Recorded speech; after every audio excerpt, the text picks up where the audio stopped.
مساء الخير على كل متابعيني الحلوين. أنا النهاردة جاية أجاوب على سؤال بتسأله كتير لنفسك. هو أنا يا رب اتظلمت؟ بس هو ليه اللي قدامي دوت اللي عمل فيا كده يا رب ما بيحصلوش حاجة؟ ليه يا رب مش باخد المرتب اللي بستحقه؟ ليه يا رب كل الابتلاءات ديت؟ لحد امتى يا رب هفضل استحمل؟ هتديني امتى العوض يا رب؟ هنا أنا جاية أقولك الإجابة. طبعا كلنا متفقين ان في حاجة اسمها الموعد الالهي. يعني ايه موعد الهي؟ يعني الميعاد اللي وحده ربنا هو اللي شايف ان هو مناسب ليك، مناسب لاستقبالك الفرحة الحقيقية، مناسب لظروفك وقتها، لاحتياجاتك. فهو اللي قادرة مني ومنك امتى الميعاد ده هيجي. تاني حاجة، انك طول الوقت منتظر منتظر منتظر، وانتي مش عايزانا كمان انتظر.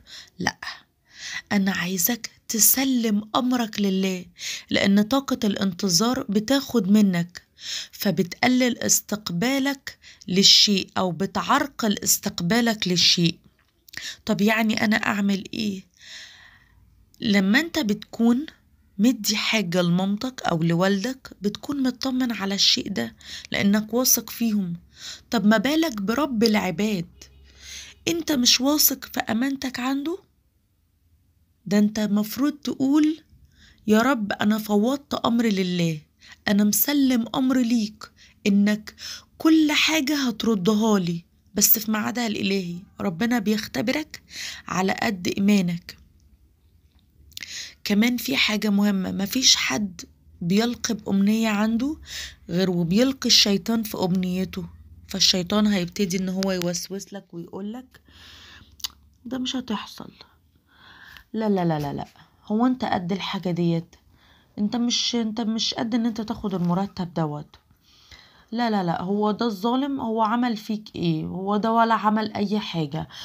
ده انت بص الدنيا مزهزهاله، ده بص ايه اللي حصل معه. ويبتدي يقلل من ايمانك، ويبتدي يقلل بقوة يقينك بربنا. عشان كده استعذ بالله من الشيطان الرجيم، وابتدي صلي ركعتين لله، وادعي وامتن واشكر على النعم اللي عندك والنعم اللي مش عندك، وقول لربنا فوضت امر ليك، انا مؤمن بكل حاجة انت هتدهاني، ومتأكد انك هتديني كل حاجة في ميعادها المناسب.